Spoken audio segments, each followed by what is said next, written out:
आदौ ब्रह्मा मध्ये विष्णुः अन्ते देवः सदाशिवः मूर्तित्रयस्वरूपाय दत्तात्रेय नमोऽस्तु ते।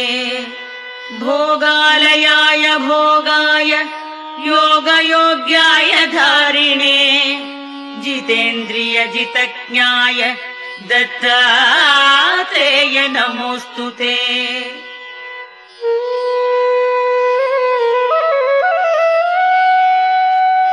दिगंबराय दिव्याय दिव्यरूपधराय च सदोदित परब्रह्म दत्तात्रेय नमोऽस्तु ते। जम्बुद्वीपे महाक्षेत्रे मादापुरनिवासिने जयमानसतां देव दत्तात्रेय नमोऽस्तु ते।